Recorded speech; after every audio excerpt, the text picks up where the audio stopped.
Hello everybody, my name is Donny. I guess a lot of people I've already seen, so I guess most of you know me anyway. But if you don't, I'm an iOS engineer, speaker, writer, I do all kinds of stuff. I am still carrying my trusty old Disney streaming water bottle. However, I no longer work for Disney, I'm freelancing right now, living the dream, so that's all great. Because a lot has changed since we last saw each other. I'm married now, I'm a dad, I'm a freelancer, everything's different. Except SwiftUI. SwiftUI is not different. SwiftUI still needs a lot of explanation. So today's talk is called Building Custom Property Wrappers for SwiftUI. And so what you're going to learn in this talk is, first of all, what property wrappers are and how they work. I'm sure you've all seen them, but maybe you're not too familiar with the details and how they work. Maybe you need a little refresher, so let's take care of that first. Then I'll tell you why a regular property wrapper is not good enough for SwiftUI. Because we all know SwiftUI is like, it needs a little special something. We're just going to talk about how we can build one that taps into SwiftUI's environment and tells SwiftUI's views to update so it can be part of the SwiftUI lifecycle. Because we all know that SwiftUI's views have an environment, but did you know that other objects can tap into it? I didn't, but now I do. And we'll also talk about a very important part that everybody always ignores. I won't this time. We're going to talk about testing a little bit and why it's tricky to test these property wrappers. Because you might have tried to test the SwiftUI view once with unit tests. You probably didn't have fun. But we're going to do it in this talk anyway. So that's what you should be prepared for. So I'm sure that this looks familiar, right? It's just a simple property. It's wrapped with state. This is for SwiftUI, coincidentally, but it could have been anything, right? It's just a property wrapper that wraps this in isActive property. So what does state specifically do? So first of all, state holds a mutable value, right? So SwiftUI views are structs, which means that we cannot just mutate anything that we want. The compiler will complain, tell us that we can't just mutate our structs whenever we please. State, however, does allow us to do this, because state boxes some mutable value and then does things with it for us. And we'll talk a little bit more about that later. And whenever you mutate that contained value, the view will update. So there's some magic there too. This property wrapper somehow knows how to tell this view, like, hey, my value changed. You should do something probably. And what's also interesting is that SwiftUI views can be initialized many times, right? A view struct is created, it's held in memory, maybe not, maybe it is. Like, we don't know. All we know is that a top-level view might decide that it needs to recreate its children at any point in time. However, your state property, I just initialized one with a default value of false. If I were to set this to true, and my view would reinitialize, it would still be true for that particular instance in the view hierarchy. Right? If I would have two views with that same state property wrapper, then each instance would have its own little storage. And what's also interesting is that you can obtain a binding to a state property. Right? So you can use $isActive in my example, and you would get some binding, and you can change the binding, you can pass the binding to another view, change it, and magically our state property also updates. But is it magic? Nope. Really isn't. Can you build it yourself? Depends how creative are you, and how willing are you to go ahead and figure out how SwiftUI ties together that property wrapper for state with a particular view in the view hierarchy. So how does it bind that to view identity? We're not going to talk about that part, because I don't know. I have no idea. That's probably something internal to SwiftUI. But what I'm going to talk about is, wouldn't it be cool if we would have a property wrapper that looks like this? Right? What if you could have some feature flag and take some key path and be like, is that feature flag enabled? Or maybe something like this, where you could say, fetch some remote data for me and use my feed, use the feed endpoint, and get some posts. Well, I think that would be pretty cool, right? If you would be able to build your SwiftUI views that way, you would build something that really fits into what SwiftUI is supposed to look like. You're not doing weird stuff with view models. You're building what Apple thinks, or at least what I think Apple thinks, SwiftUI views should look like. So let's go ahead and build that property wrapper, use it in a little bit of a context, and see what happens. So the anatomy of a property wrapper looks a little bit like this. It's just a struct or a class. It can be either. You annotate it with the property wrapper annotation, and all it really requires is the wrapped value. Right? So you're going to have this wrapped value, and that is the thing that this thing is wrapping. So in the case of state, what it wraps is that Boolean, right? That I just showed you. I just set that state property to false. In this case, I am hard coding what I'm wrapping. So it's going to be a string. And there's this second property called projected value, which is a very interesting one because that allows you to give you a different type of value for a given property wrapper. And this is how something like state gives you the binding. Right? So the binding would be the projected value for the state property. So going into that a little bit more, if I were to use this in a struct, right, if I would use my string sample to wrap some string hello world, and I print just example, that's going to give me the string. That's going to give me the wrapped value for the property wrapper. If I print underscore example, I'm going to get the string sample struct, right, the struct that is the property wrapper, and so I'm going to get an instance of that. If I do $example, it's going to give me the projected value. In this case, I made that another string, projected hello world. So that's how that works. So if we go ahead and take another look at our example earlier, right? And now I put it in a little bit of context. So I still have my state property is active bool. I can give it some value. However, that value, for whatever reason, I want to pass that to my view's initializer. And this is something that I've seen people try sometimes, and it's not always easy to do this. And this looks really gross, right? The reason is what I'm doing here, you're not supposed to do it, but it works. I'm using underscore isActive to grab isActive's property wrapper instance. So I'm not using the Boolean, I'm not using the projected value, which is a binding. I'm using the instance of state itself. And I'm saying the instance of state should be wrapping whatever I was passed to the initializer. Just a little bit of context to show you property wrappers are not magic. They're just instances of classes or structs that you can assign to the underscore prefixed version of a property. Right there. Okay, so how do we implement this property wrapper for SwiftUI? The one that I showed you earlier, the one that would be super nice to have to say, I want to fetch some remote data from a given endpoint, and it's an array of posts in this case.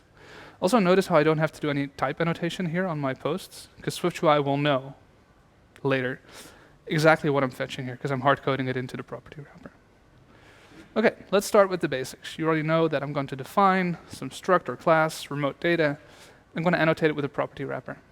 I have a private let endpoint here. I'll show you what it looks like in a moment. It's very, very uninteresting, so do not expect anything amazing there. I have a wrapped value, which is an array of post objects, and I initialize my property wrapper with an endpoint. So that allows me to do that little @remote_data.feed, because endpoint is an enum. Let's also add some data fetching capabilities, because that property wrapper, as I just showed it, didn't do anything yet. So it's just going to have this function fetch data. And it's not that interesting, right? You might want to boo me off the stage at this point, because I'm using URL session.shared.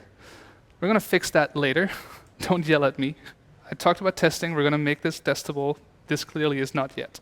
But let's keep it simple for now. So you also see this URL for thing that I have. So here's what the implementations for that look like. Again, it's very uninteresting. I just wanted to show this to you so you know where all this stuff is coming from. It's not something magical that's available somewhere. It's just something I did. Okay, so about that URL session.shared, right? It's there. We need to somehow inject it. One option that I can think of is, well, we were able to pass our remote data property wrapper this feed enum case. Why not also pass it the URL session that we want to use, or the networking layer that we want to use? We could do that, but I'm sure you can imagine that would look a little bit gross. And also, one downside is that we would have to pass this networking layer to the view somehow, and then we would probably have to do underscore remote data equals, and it all gets very iffy. And SwiftUI has something that we can use, right? Because we might be thinking, where do we grab this from? And there's really an answer for this. How about SwiftUI's environment? And I know that a lot of people don't like using environments and stuff like that, but this is a pattern that's been used by dependency injection frameworks for a very long time, right? You just register some object on the injector and you can get it out. And clearly Apple feels like SwiftUI should work in a similar way, where you would inject objects that your view hierarchy might need into the environment. Think of how fetched results works with injecting the managed object context. So if you want access to this SwiftUI environment, we need something. And what we need is DynamicProperty. DynamicProperty is a protocol with just one requirement, and that requirement is that we implement a function update. I'll show you what that does in a moment. And for any property wrapper that is applied in a SwiftUI view, SwiftUI will start injecting its environment values into that property wrapper. So you can grab values from the SwiftUI environment inside of a dynamic property. It should not internally store state, and I'll get to that in a moment, because there's some interesting reasons why you might not want to do that, but the idea is that a dynamic property always relies on something external for its state, and it only reads that state. And to give you a little bit of tip, that's exactly why state works the way it does. Why it doesn't lose its value for a given view. So it can also hold observable objects to tell SwiftUI something changed, because it is part of that view hierarchy. So it can actually communicate to a SwiftUI view, hey, the data that I'm managing, the data that I'm wrapping, is different now, so you need to go ahead and re-render. So let's go ahead and do that. The first thing we need to do is prepare SwiftUI's environment by adding our own environment key. So what we do is we define a URL session key. I have a fatal error here. You could also use some default value for your URL session. It all depends on like how you're using this. In my case, I just put a fatal error here. And then I'll have environment values. Right, so I'll use URL session key.self as the key for the environment value, and then, you can read this. It's pretty much self-explanatory. This is what SwiftUI needs you to do to get a custom environment key in there. And then we can update our property wrapper. So as you can see, I'm using the @environment_property wrapper with the URL session key path here to grab an instance of URL session, and then I'm using it in my fetch data function. So yay, no more booing me off stage, because now this is testable. We can inject a different URL session when needed. You might say, well, but I don't think a URL session is very testable. I would want to use a networking layer. That's fine. Use whatever you want. I think you could do testing perfectly fine with URL sessions and with the URL session, what is it? The delegate protocol that you use for testing. The name kind of slips right now. So that's how we can update our property wrapper. So let's set up the environment in our SwiftUI views. So I have a simple app here. All it does is it creates one view, and that view in its environment gets URL session shared as its URL session. So that means that in our app, as it's running, we'll just use the shared URL session, but in tests, we could register a different one if we wanted to. And we'll also go ahead and create a very simple view. Right, this view uses that property wrapper. It uses remote data. It uses endpoint feed. It's slightly different syntax here. The reason is I simply forgot to use an underscore in the initializer. Not going to lie. And it just shows a list of posts, and that's all it is. And so if we run the app now, nothing happens. Which is a shame, because if I look at this, what could be wrong? We implemented. Sorry, what's that? That's a really good point. It is in the sample app, but I forgot to add it in the code. It's not the reason why this doesn't work, but very sharp, Buzz, very sharp. You must have seen my tweet about how my favorite part of async await is that I can no longer forget this. This is proof that I always forget. No, we clearly try to update the data because we call fetch data there and we update the wrapped value here. All right, so clearly this should be working because what SwiftUI does, and I didn't put it in here, I didn't want to do a live demo and everything, but yes, SwiftUI is calling update here. We know that works, trust me. So fetch data is called, and this actually is updated. Like if you put a breakpoint there, you can see it happens. So why is SwiftUI not doing anything? Well, that's because it doesn't know that we updated the data. It's not like it's trying to observe wrapped value through KVO or whatever. We need to tell it that something happened. So what we can do is we can use state in our property wrapper. We can just say, well, we have state now, wrapped value, and this, to the sharp eye, this might look very weird. I have a class, it's not a view, and it has state. What are you doing? It's legal, so let's run the app again, but it still, of course, doesn't work. And I kind of made a silly example on purpose because there is a bit of a hidden requirement for dynamic property. And it's not that I couldn't use state in that context, or maybe kind of. But if I wouldn't have done that, I would have used a published property or a state object or an observed object or an environment object or whatever other option I have, it still wouldn't work. I want you to try and spot the difference here. I changed one thing. Struct. For some reason, and believe me, I've built a couple of these, they all had to be structs. If I use classes, sooner or later it would fail, it would yell at me that SwiftUI hadn't set up the environment for this view or it wasn't part of the environment. Change it to a struct, magically all your problems disappear. I can only assume that this is what we're supposed to do, but Apple just didn't tell us. So with this code, with this state property here, we run the app, and yes, finally, we have some data on the screen. So what do we have so far? We have a struct called remote data that conforms to dynamic property. Grabs a URL session from the SwiftUI environment, which is great. It uses state on its wrapped value to tell SwiftUI that something has changed. And whenever SwiftUI calls update, we fetch data. And SwiftUI calls update every time before it evaluates the body. So think about that for a moment. Whenever the body redraws, update's called, we fetch data. How often is the body evaluated in SwiftUI? Probably a couple of times, right? And actually, if we look at the documentation here, there's something interesting as well. It tells us update should update the underlying value of the stored value. And if you look at the discussion here, it says that SwiftUI calls this method to allow us to make sure that the latest data is there. It doesn't tell us that we have to change something. It just tells us that this is a moment for us to check. SwiftUI is about to do a redraw. Do we have anything to do to update our data? Right? Do we have anything that we need to do on this body evaluation pass to make sure that the layout's up to date? So back to what we have now. We have our struct here, and like I said, we fetch data on every call to update. An update will be called every time the body is evaluated. So in theory, you might actually have a little bit of infinite recursion already. SwiftUI first draws the body. Update's called, we fetch data. We have data, we tell SwiftUI, data changed. SwiftUI is going to evaluate the body. It's going to call update, right? For some reason, the app didn't crash, but to me, it sounds like this should lead to infinite recursion, even though it didn't. I guess SwiftUI at some point's like, hey, relax. We reroute like 3 times in the past second. It's good. So yeah, but we do this, and we should fix that. So we could try something like this, right? We could try adding this isLoading Boolean. And before you tell me, well, but that wouldn't be thread safe, well, all of this is on the main thread. So it's safe enough. You could add security around this, but it's safe enough. And we'll just check here, like, if we're not already loading and if the wrap value is empty, only then will we continue. We set loading to true, we set loading to false when we're done, boom, compiler error. Why? Because this is a struct, and we cannot just go ahead and willy-nilly change whatever we want in our struct because self is always immutable. So we change it to a class. Doesn't work. You just saw it. Class is no. So this is probably also kind of where that whole make your state external to the property wrapper comes from, because we can't really do much with this struct. We could try this, but if we run that, then we get this. So that still doesn't quite work.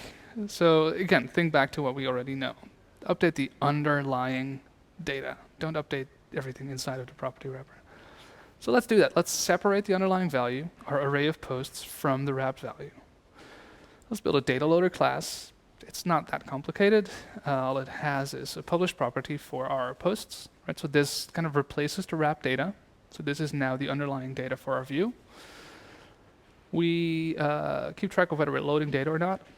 And here is something interesting, because there are other issues that we're going to run into that I'll kind of talk about in a moment, but we can't just pass these to the DataLoader initializer. And that's because at the time that our property wrapper is initialized, the view environment is not injected into it yet.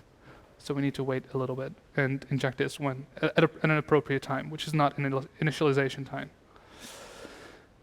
Next, when we try to fetch data, we just check a bunch of things. Do we have a URL session and an endpoint? If not, that's a programmer error. We could maybe crash on that, be like, hey, what are you doing? And I was like, let's just return and do nothing, because I don't do error handling at all in this presentation.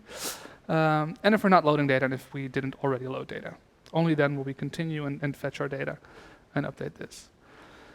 Now what's cool is that because DataLoader is an observable object, and it has a published property, it can drive SwiftUI views. Right? If you would put this in a SwiftUI view as a state object, all good, that will work. What's cool is that because DynamicProperty is part of the SwiftUI view environment, you can actually use a state object. So we can have a state object for our DataLoader. We need to initialize that immediately, because if you use a lazy var, again, this is a struct, you can't just go ahead and change properties on it whenever you want. So you kind of have to initialize this immediately. Also, if you make this optional, which you might be thinking, well, you can make it optional. right, and do a mutating update, sure, except optional DataLoader does not conform to observable object. So we're kind of stuck with something like this, sadly. And we update the update function.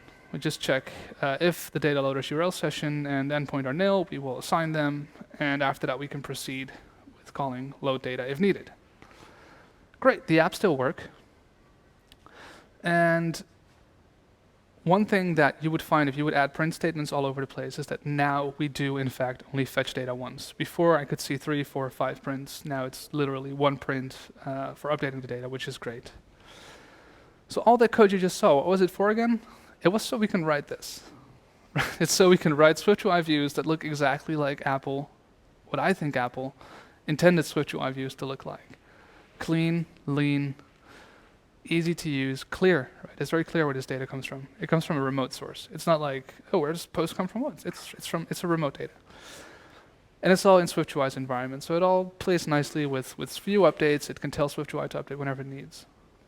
Okay, so let's wrap up that dynamic properties part. Dynamic properties allow us to build properties that drive SwiftUI views. You just saw that. They can also tie into SwiftUI's environment, which is very interesting because if you're doing SwiftUI, you might think that this environment is unique to views only, but apparently we can build these little pieces around views that are equal parts of SwiftUI's view environment.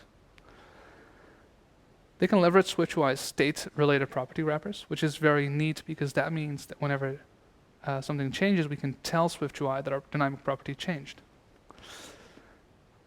What I do wonder is, if we use state to tell SwiftUI that the view changed, what does state use? But, like I said, I don't know how that works. A dynamic property should be a struct. For some reason, Apple doesn't tell us, but trust me, I tried classes. They don't work. And the update method is called for every body evaluation. So you want to check whether there's any work to be done. But you shouldn't just go ahead and, oh, SwiftUI wants me to update, fine, I'll fetch new data, or fine, I'll load new data from core data, or fine, I'll do a bunch of work. You might not have to. So you'll have to determine whether work should be done. So how do we test that thing? Right, so we built that nice dynamic property. It's part of SwiftUI's view environment. It relies on the environment. Without injecting that URL session, we're going to crash. So we need to do something. So what we should have is a hosting environment for SwiftUI. We need to have this view. We need to have SwiftUI at least think that somebody's going to look at this view and think that it needs to set everything up. We also need a view to test, right? So we can't test this property wrapper in isolation because it needs to be tied to a view hierarchy. And we'll need to somehow receive updates whenever the view redraws, right? So we need to somehow know that when our property wrapper did work and its underlying value changed, we need to be able to know that that happened and then pull out the values that we are interested in. And ideally, we can extract a property wrapper's current wrapped value, which kind of ties into that last point where we want to know when something happened, and we want to know what happened. So let's do the easy part first, create a hosting environment. This is a lot of code. It's just a it's just a subclass of XE test case that takes a SwiftUI view and puts it in a UI hosting controller, in a UI view controller, and all that stuff. And then that last part is actually surprisingly important. If I don't set up the constraints and my view's frame will be 0, SwiftUI is smart enough, frustratingly smart enough, to know that nobody's ever going to see this view. So it doesn't set anything up. It's like, it has to have a size. So we'll just give it one. Now we'll create a view to test with. So we'll create our instance or our struct of simple test view, and all it has is our property wrapper and just a view with a text that says this is a test view. Because we're not interested in drawing the list here. All we're interested in is seeing that this remote data property wrapper actually does its job. Whether SwiftUI can draw the list, that's a different test, probably a UI test.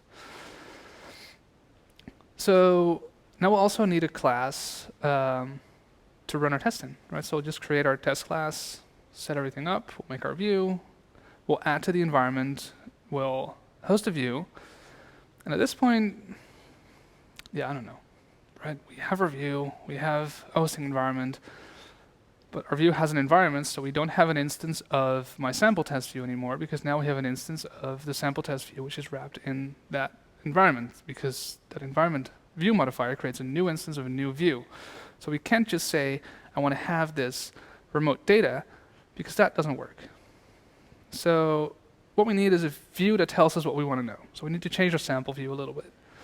What we can do is we can actually use a combined pass-through subject to send values, right? And because that pass-through subject is a reference type, if we obtain a reference to that at any point in our test, if that view struct is copied like 1,000,000 times, that's fine. They're all going to point to the same pass-through subject. So we can observe that. So that's great.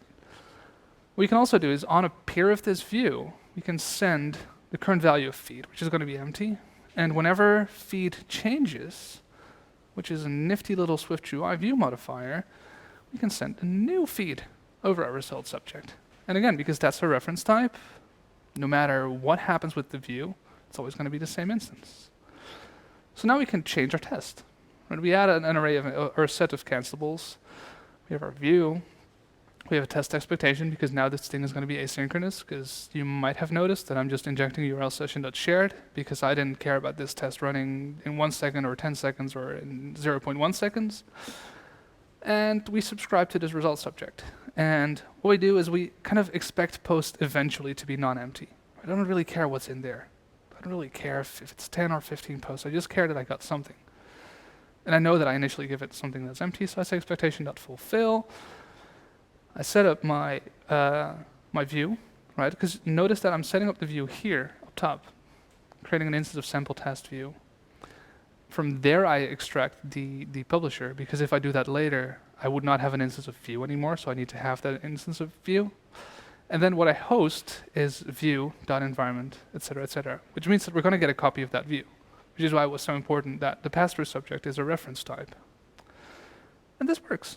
This is how we can test this custom property wrapper. Of course, in the real world, you want to do a little bit of abstractions around everything, but I wanted to keep this simple for the presentation.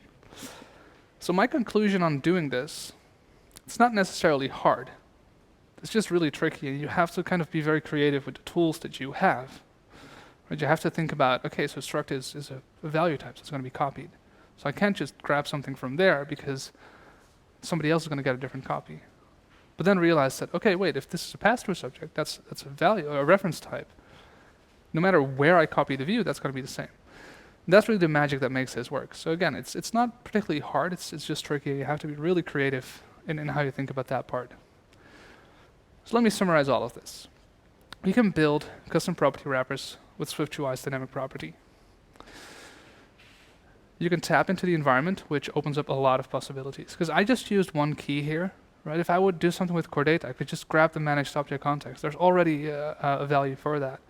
If I wanted to know if the device is in dark mode, there's an environment key for that. You can grab all of them in your property wrappers.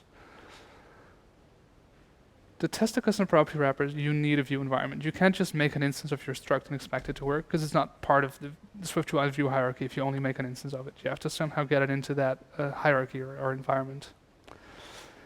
And lastly, a combined subject is a nice way to get a reference type from a view that you can publish changes on.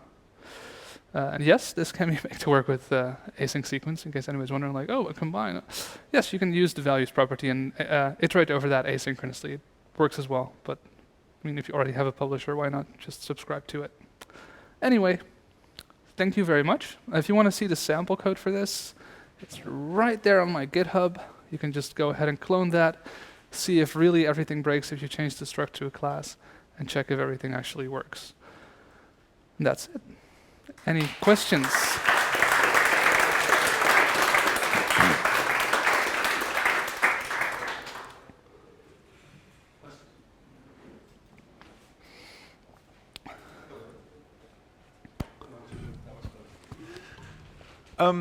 Yeah, I've actually got two questions. So the What's the second one? Last question first. Of course. No, I was curious. You were using the environment property wrapper inside your custom property wrapper? Yes. And you kind of injected it from there into the DataLoader? Yes. But can't you read the environment property wrapper from inside the DataLoader as well? So you don't have to inject it. And to be honest, the reason I didn't try was because in a real world, when I actually built this, I wanted to test the data loader separate from the property wrapper. Yeah. Okay. Yeah. So that's why I didn't do that. But Yeah, probably you could. Yeah, I'm curious how that environment is passed through. Yeah. Or not. All right. And the second question is, you're now loading the data once, and it's stored inside a property wrapper. Yeah. Do you have a good idea how you would implement like a refresh of the data? Sure. You could use, for example, you could say my dollar prefix once, my projected value will be an instance of self. And then you could change something on there. So you could say self dot needs refresh equals true. And then that would probably proxy into the data loader because, again, you're working with a value type, so you can mutate self. So you would tell the data loader you're stale, and then on the next iteration you would redraw. And you could use a similar mechanism, for example, as for pagination. So you could tell it needs next page, and then go ahead and trickle that down into where it needs to go. Okay, cool. Cool stuff. Thanks. Anyone? I want. No more question. Not even Axel has a question? So you could do async sequence as well, right? Yes. Is that the new book? And then you answer, what new book? The word will be in the book? I see. Maybe not in that order? And instead of using update, why didn't you use on appear? Because update is the requirement for the dynamic property protocol. So it's called whenever the body evaluates. And it like this one doesn't have an on appear modifier, the property rep itself. So.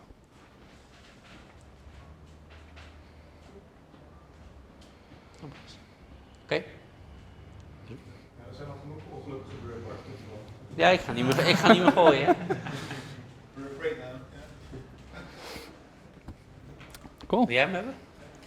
Doug. All right. Everybody, thank you for being here, and Donny, especially, thanks for your talk. And thanks for letting me practice the talk. Yeah, you had some example of how not to do a talk, right? Yep. So I hope to see you all at our next meetup again. So that's we haven't announced it yet, but we're looking into finding a location where we can do that. Not sure yet if we're going to do one in July because it's summertime and that's Your always... backyard, right? Barbecue. Your backyard, barbecue. It would fit, but...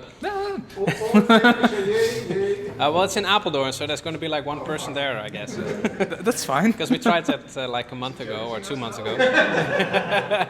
We'll go there now. Who wants to share the Uber? You're paying? Dickie, of course, dude.